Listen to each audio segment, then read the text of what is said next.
Fala pessoal, tudo bom? Vamos lá, resumão da série 5000. Eu sei que eu tô atrasado aí no bonde, já deve ter saído centenas de canais em português aí falando sobre a série 5000.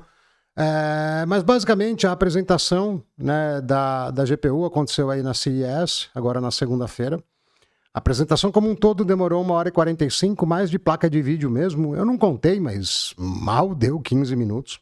Tá? E aí o Jensen virou completamente para AI e carro autônomo e parceria com a Toyota e gerador de imagem, gerador de vídeo, e eu fiquei me perguntando, pô, mas não é Consumer Electronics Show, né? Não é bom, né? Não é uma feira para consumidor, para eletrônico de consumidor. Mas vamos lá, né? Antes de mais nada, pelo amor de Deus, esqueçam essa ladainha que o Jensen falou que a 5070 é melhor que a 4090.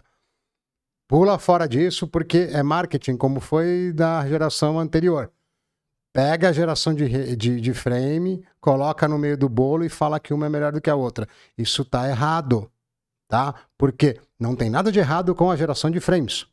Porém, geração de frames é experiência, não é performance. Você não tem performance nenhuma na geração de frames. Na verdade, na forma com que a gente tem nessa geração, na geração da 4000, a tua latência fica pior, tá? Mas, de qualquer forma, não é que não dê para usar, tá? Se você tiver um base frame de 60 aí para cima, você consegue usar, e tendo um monitor aí de refresh alto, é bonito, fica legal, mas você basicamente é um passageiro, né? Nessa geração nova, a cada 4 frames, 3 frames é um filmezinho, tá? Então, é preciso observar isso. Frame gen, principalmente agora que são mais quadros, é experiência, não é performance. Performance é renderização nativa e renderização com DLSS Super Resolution. Só. Mas nada fora disso é performance, tá? A gente vai ter um papo sobre neural rendering também, mas assim, não caia nessa, tá? A média aqui de uma série para outra, tá? Eu vou pegar um exemplo da 4090 que alguém contou aqui, né?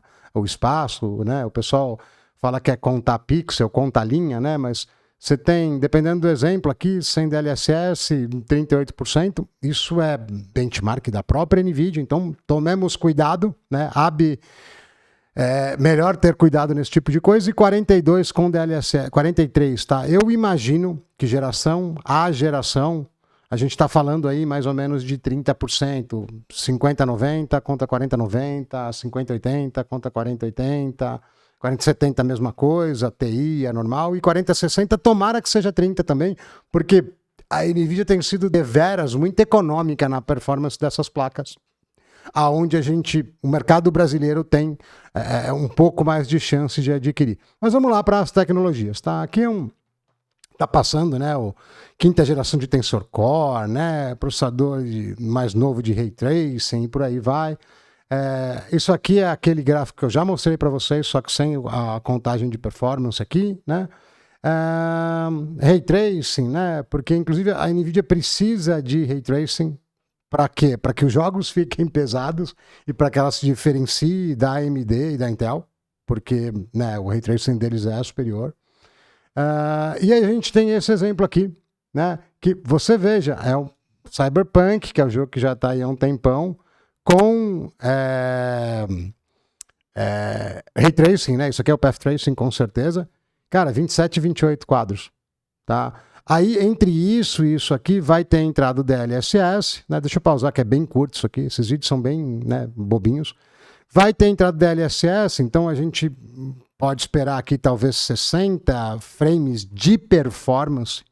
E aí, depois disso... na verdade, aqui vai estar até com mais, vai estar com uns 80 e pouco. E aí...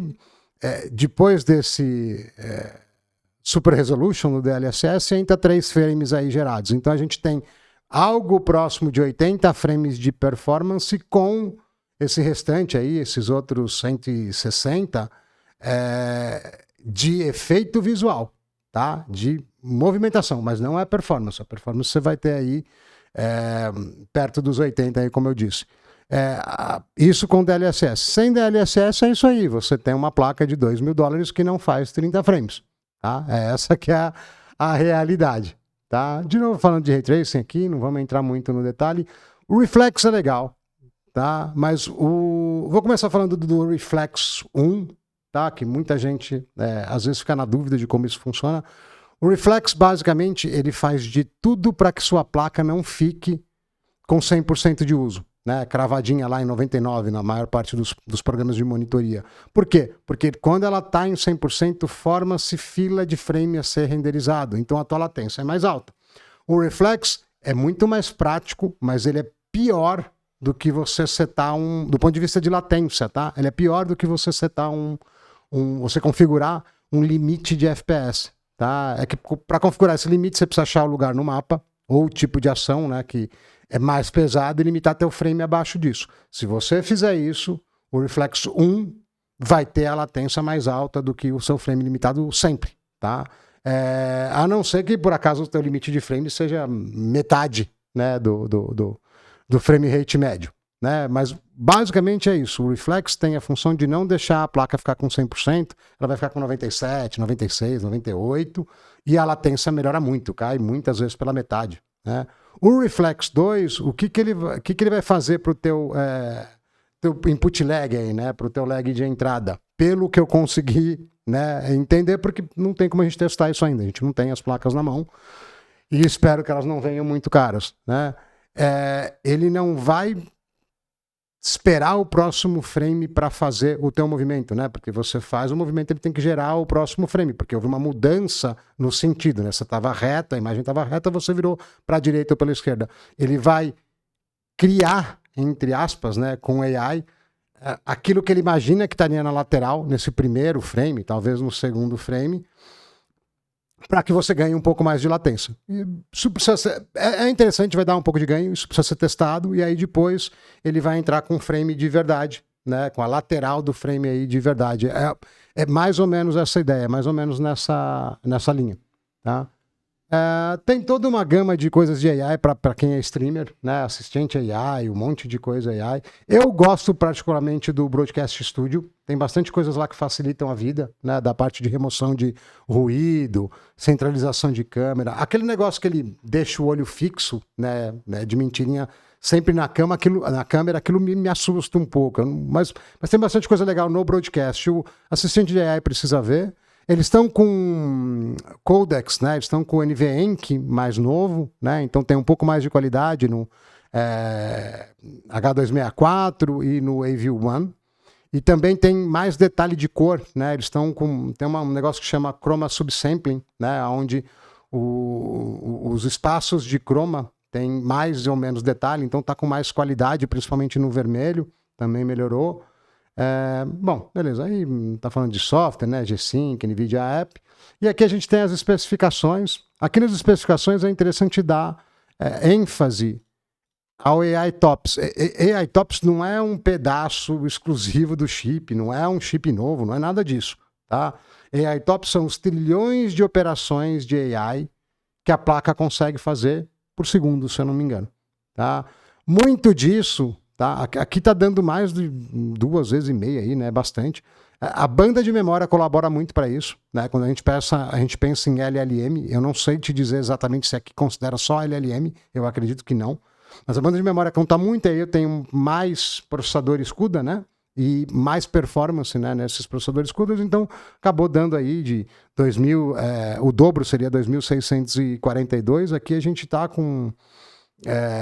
não diria 3 vezes, mas 2.7 mais ou menos, né? Ela é bem mais forte para isso e tem um pouquinho mais de VRAM também, de quantidade, isso também é bem bom, tá? O que mais de legal a gente tem aí nesse lançamento, tá? DLSS 4, quando eu estou falando de Super Resolution, tá? Seja aqui no Reconstruction, no Super Resolution ou no DLAA, tá? No anti-aliasing, né? Que é o anti-serrilhado, tá? Aqui a gente já falou, legal, bacana, dá uma experiência mais fluida para quem tem monitor com refresh alto, mas isso aqui não é performance, tá certo? Isso aqui é experiência. Aqui a economia de memória já se aplica à geração anterior, a 40, tá? Se aplica aqui também, com mais frames, aqui com menos frames gerados. E agora a gente começa a entrar na área legal, tá? O efeito aqui é basicamente o mesmo. Antes se usava Convolution Network aqui para o Super Resolution, né, para pegar uma imagem menor e gerar uma imagem maior, mas agora estão usando Transformers, tá? E isso vai dar mais qualidade, vai dar mais estabilidade na imagem, então isso é super bem-vindo, tá? E legal que pega, tá meio fora aqui, mas isso, tá muito grande. Pega a série 20 também, então tudo que é RTX vai ter um ganho de qualidade no Super Resolution, vai melhorar aquele ghosting, se não eliminar. Tem muitos objetos ainda que você vê, principalmente você pega ventilador ou coisa voando rápido, você sempre vê um rastro atrás, então isso deve melhorar bastante, tá? E vai se aplicar todas as linhas de RTX, tá? Isso tanto para a parte do Ray Tracing, né, do Ray Reconstruction, como para parte do DLSS tradicional. Espero que melhore bastante em 1080, inclusive a qualidade do DLSS, não só os rastros, porque nessa resolução já não era muito legal. E aqui é só o anti-serrilhado super ultra detalhado e bem pesado, né? Tem caso de uso restrito por causa do peso, tá? Essa parte aqui foi a parte, para mim, a parte mais legal, porque quer queira, quer não, muitos títulos do jeito que estão saindo, você não consegue jogar com frame rate um pouco mais alto nem com uma 4090. Tá? E muito possivelmente nem com uma 5090, porque ela em rasterização, né, em frame de verdade, ela é uns 30% mais forte só, né, a 5090. Então é muito, muito interessante que a gente tenha uma qualidade maior, né, no DLSS. Isso é bem, bem interessante. Aqui ele vai entrar no detalhe do Frame Generation, a gente já comentou. Outra coisa que precisa de um pouco mais de detalhe, mas basicamente é uma compressão nova, né, de objeto, de textura, é o Neural Rendering. Tá? Esse Neural Rendering, o que ele vai trazer para a gente? Ele vai trazer uma compressão mais pesada, né, e economizar bastante VRAM. Eu até fiz um vídeo aí para trás, falando que a gente ia ter fake VRAM. Eu estava no vídeo dos fakes, né? Eu falei do fake frame e fake VRAM, e talvez um outro fake, eu não me recordo agora. Né? Mas você vai ter compressão mais pesada em textura, compressão mais pesada em material, né? E alguma inferência aí de AI mesmo, tá? Eu acho que vai ser um caso de uso mais... não vai ser para tudo, vai ser algumas coisas, mas eu acho isso bem legal, não pela economia de VRAM, eu acho que você tem que ter a VRAM lá, porque, né, o catálogo de jogos não vai magicamente todo ser feito com Neural Rendering, né? Então você precisa ter a VRAM lá, mas é pela qualidade extra, né?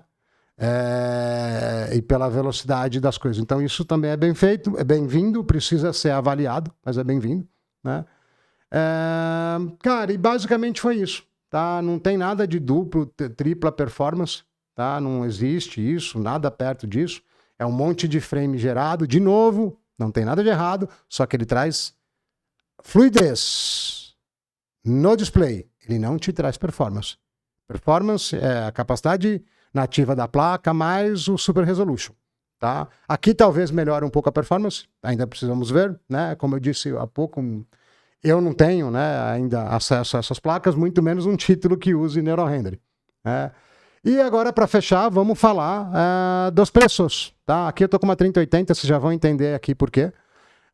O pessoal ficou muito feliz que custa só $2.000 a 5090. Eu não fiquei tão feliz, mas ok, ela tá nadando de braçada, não tem nenhuma concorrente.